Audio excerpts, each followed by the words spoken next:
Nous ne sommes pas les seuls. L'humanité connaît cette vérité depuis longtemps, mais malheureusement, il n'y a eu que peu ou pas de preuves pour l'étayer. Des clips vidéo et des rapports de particuliers aux fuites d'images de la NASA, presque toutes les preuves de l'existence des extraterrestres ont été écartées, mais aujourd'hui, le Congrès américain révèle enfin des détails complexes sur diverses rencontres de témoins oculaires avec des civilisations extraterrestres aux États-Unis. Pourquoi le Congrès fait-il cela maintenant? Et qui sont les témoins oculaires qui vont témoigner? Cela résoudra-t-il le mystère des extraterrestres qui vivent parmi nous? Rejoignez-nous dans cette vidéo pour découvrir pourquoi le Congrès américain a finalement montré des extraterrestres non humains retrouvés sur des sites d'écrasement. Le mystère des extraterrestres et des êtres intelligents du monde extérieur n'a pas commencé au XXIe siècle ni avec le Congrès des États-Unis.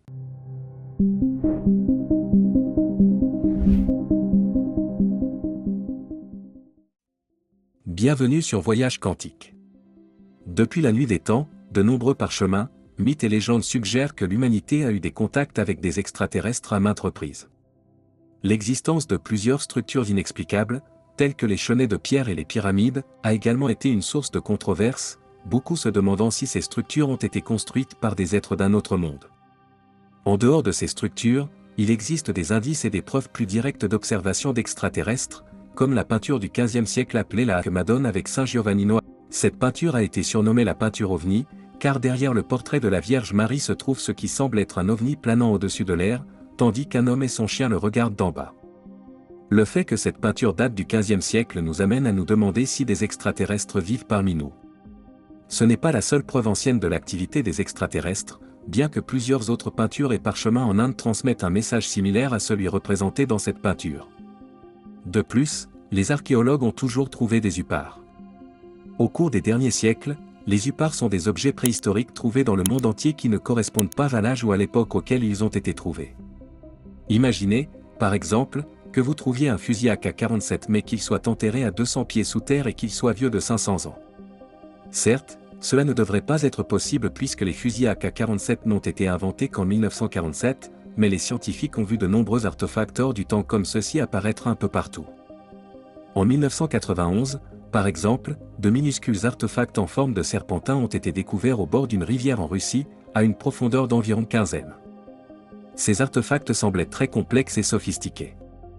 Ils semblaient très complexes et sophistiqués, comme quelque chose que nous pourrions faire avec notre technologie, mais la datation géologique a montré que ces objets avaient environ 20 000 à 300 000 ans.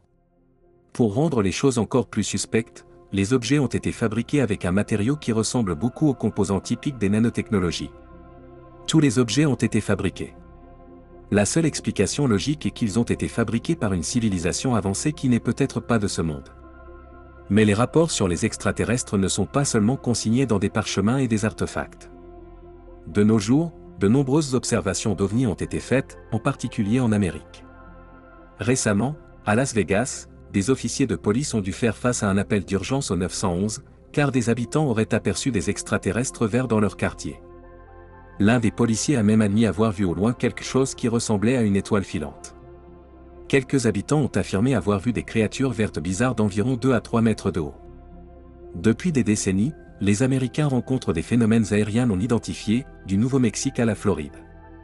Plusieurs habitants de la région ont eu des contacts directs avec ce qu'ils croient être des extraterrestres. Mais la plupart du temps, ces événements sont couverts ou balayés par le gouvernement, ce qui explique pourquoi il n'y a pratiquement aucune preuve concrète ou vidéo d'extraterrestres dans l'espace public. Ces preuves n'existent que parce que le gouvernement garde les documents classifiés.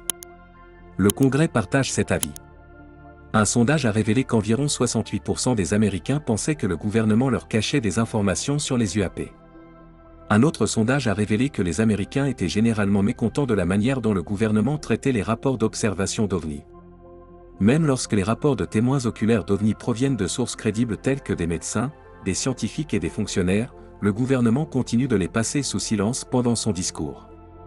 Tim Burchett, membre du Congrès, a admis qu'il avait dû faire face à de nombreux obstacles de la part des autorités supérieures dans sa tentative de découvrir la vérité sur les OVNI. Il a également admis que la situation perturbait les États-Unis depuis longtemps parce que plusieurs personnes l'avaient rencontré pour partager leurs expériences avec les OVNI, dont certains membres du Congrès comme lui, et surtout parce qu'il était lui-même un témoin vivant de l'existence des extraterrestres et des OVNI. Les pilotes constituent l'un des groupes de personnes qui ont le plus souvent rencontré des UAP. Pendant des décennies, les pilotes ont rapporté avoir vu des choses et des objets étranges dans le ciel, mais de peur de perdre leur emploi, ces témoins oculaires ne vont pas plus loin pour informer le public de ce qu'ils ont vu. Par exemple, un pilote nommé Gordon Cooper, qui a piloté des avions de pointe tels que le Mercury 9 et le Gemini 5, a déclaré avoir vu une colonie entière d'ovnis lors d'un voyage particulier. En 1951, il a vu plusieurs ovnis de différentes tailles survoler l'Europe d'est en ouest. Ils étaient très organisés et semblaient être en formation de chasseurs. Cooper a eu une autre rencontre avec des ovnis en 1963, environ 10 ans après le premier incident. Lors de cette rencontre, il volait en solitaire lorsqu'il a aperçu un étrange objet vert lumineux se dirigeant vers son avion. L'étrange objet volant a même été détecté par le radar. Cooper a réussi à se dégager, mais il n'a pas oublié l'incident, ni celui de 1951. À l'époque, Cooper rapportait toujours à ses supérieurs que ces êtres visitaient notre planète depuis l'espace, mais rien n'a jamais été fait. Rien n'y a fait. Son cas est semblable à celui de plusieurs autres pilotes et personnels de l'espace, même le célèbre Neil Armstrong aurait trouvé des extraterrestres lors de sa mission Apollo sur la Lune avec son partenaire, Edwin Buzz Aldrin.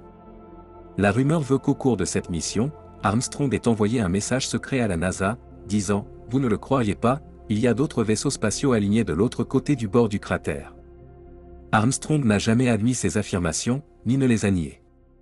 C'est la routine typique des observations d'OVNI, certaines sont discréditées et d'autres, qui semblent légitimes, ne sont pas divulguées.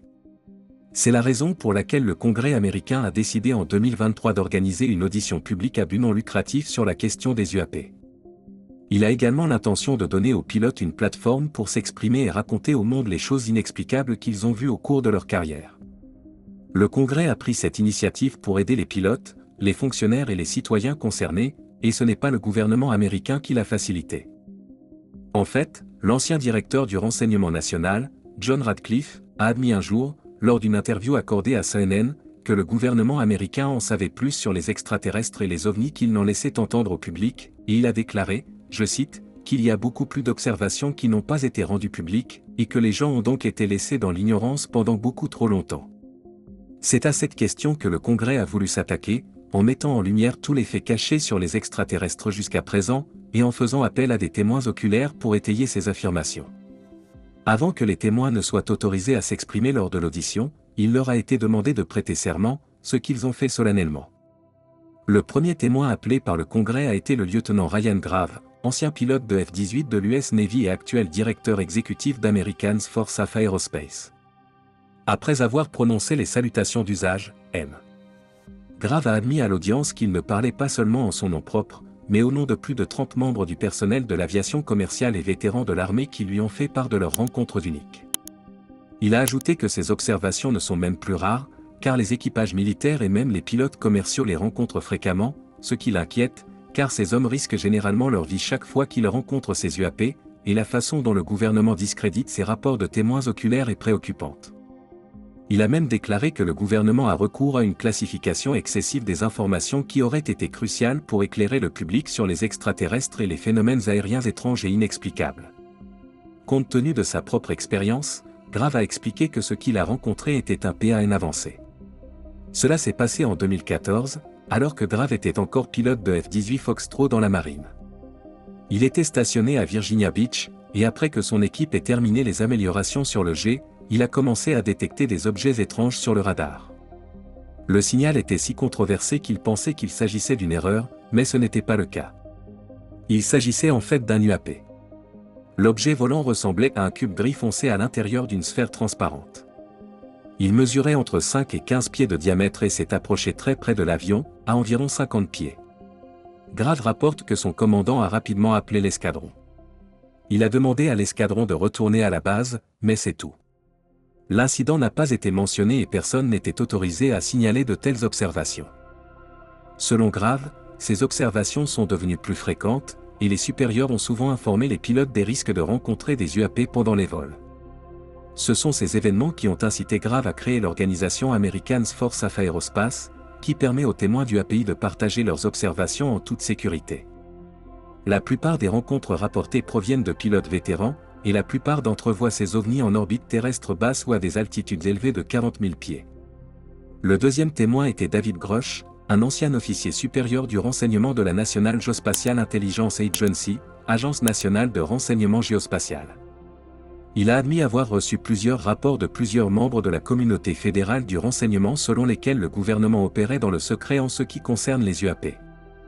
Il a également révélé que plusieurs fonctionnaires estimés lui avaient présenté des informations concernant les UAP, et que nombre d'entre eux avaient des photographies et des documents officiels à l'appui de leurs affirmations. David Grush a fait une révélation choquante. Au cours de ses années de service, il a obtenu des informations sur un programme de rétro-ingénierie des UAP qui serait en cours depuis des décennies. Cela signifiait que le gouvernement avait essayé de désosser la technologie extraterrestre. Grush n'a cependant pas eu accès à ces dossiers.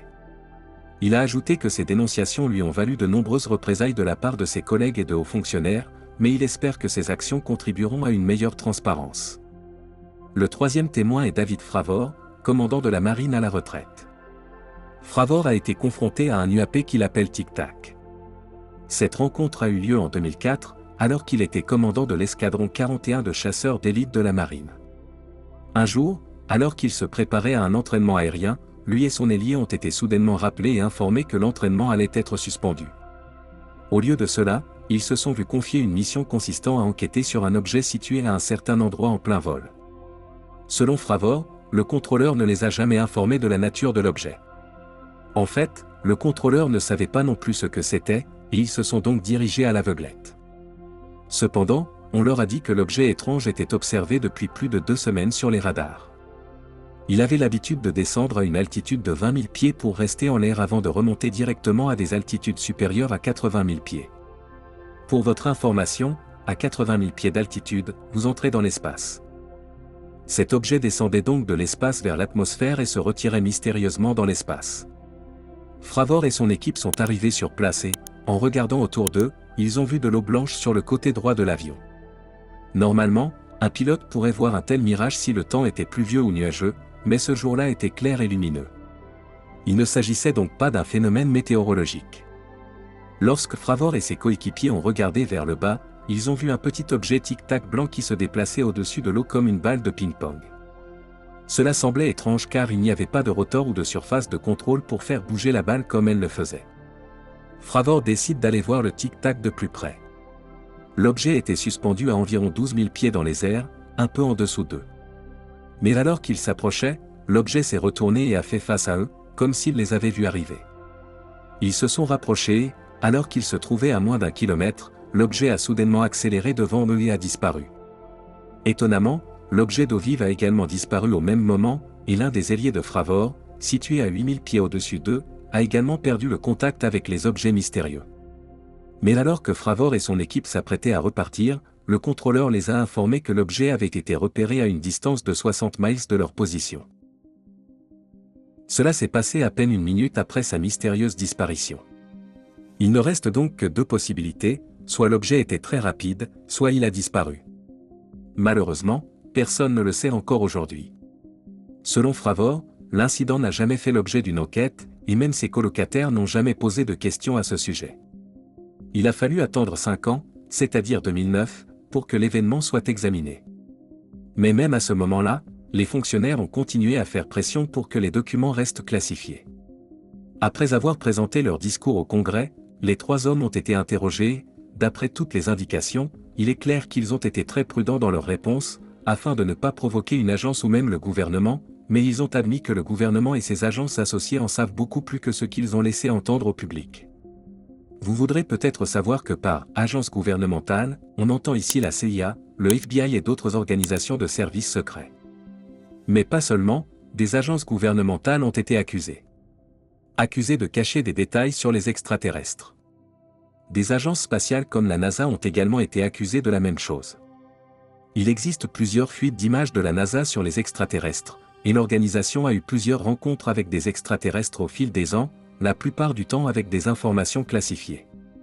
L'une de ces rencontres a eu lieu en avril 2016, lorsque l'avion New Horizon de la NASA a effectué un voyage vers Pluton. Après avoir capturé la planète, son attention a été attirée par un grand objet qui semblait suivre sa propre trajectoire. Les scientifiques de la NASA ont ensuite baptisé cet objet l'Iran, du nom du dieu celte de la mort, et voici pourquoi. La plupart des objets à cet endroit étaient faits de roche et de glace, mais celui-ci avait un aspect étrange et ne bougeait pas comme les autres. Il semblait fait de quelque chose de beaucoup plus solide qu'un rocher, et il tournait très vite, ce qui n'aurait pas dû être possible. Les scientifiques ont estimé que sa rotation à grande vitesse aurait dû la déchirer, ou du moins la faire dériver. Après un certain temps d'observation, ils ont eu l'intuition que l'objet créait sa propre gravité artificielle. Comme il ne s'agissait que d'une intuition, ils ont rapproché la sonde spatiale de l'objet afin d'approfondir leurs recherches. Dès que la sonde New Horizons s'est approchée de l'objet, elle a commencé à dysfonctionner. Soudain, tous ses capteurs se sont éteints et l'équipe de contrôle a perdu les images et le son. C'était comme si quelqu'un ou quelque chose ne voulait pas qu'ils étudient cet étrange objet spatial. Cependant, avant que le New Horizons ne se dérègle, la NASA a observé que le rond tournait comme un vaisseau spatial. Si vous pensez qu'il s'agit d'un problème technique, il n'en est rien. Dès que la NASA a éloigné la sonde de l'objet, tous les systèmes ont été rétablis comme par magie. Tout est revenu à la vie, comme si rien ne s'était passé. Il ne s'agit certainement pas d'une coïncidence. Il est fort probable que cet objet appartenait à une civilisation extraterrestre intelligente dotée de capacités technologiques très avancées. On peut donc se demander quel était son but dans notre système solaire. Nous surveillait-il ? La vérité est que les extraterrestres visitent la Terre depuis longtemps et que, parfois, ils semblent s'y écraser. Le témoin oculaire, M. Grush, a même mentionné que le gouvernement avait récupéré des restes biologiques sur le site d'un crash. Le seul problème est que ces restes n'étaient pas des restes humains, mais des extraterrestres. Cela implique que ces extraterrestres se sont écrasés sur la Terre mais n'ont pas survécu au crash. Pour votre information, des informations similaires ont été divulguées en janvier 2023, lorsqu'un dénonciateur du Pentagone a rapporté que le gouvernement avait secrètement récupéré des avions extraterrestres pour les étudier tout en dissimulant ces traces. Bien qu'il n'existe aucune preuve matérielle de ces affirmations, le fait que les récits de ces deux hommes concordent signifie qu'ils pourraient très bien être vrais. De nombreuses fuites d'images et d'observations d'extraterrestres proviennent des archives de la NASA, mais il est peu probable que l'agence accepte de témoigner devant le Congrès. Heureusement, une poignée de témoins sont prêts à partager leurs rencontres et leurs découvertes avec le public, malgré les risques encourus. Jusqu'à présent, cela semble être une bonne nouvelle pour l'Amérique et le monde entier, car le Congrès américain devrait organiser de nombreuses autres auditions de ce type dans les semaines à venir afin de découvrir les vérités cachées sur les extraterrestres et les phénomènes aériens non identifiés.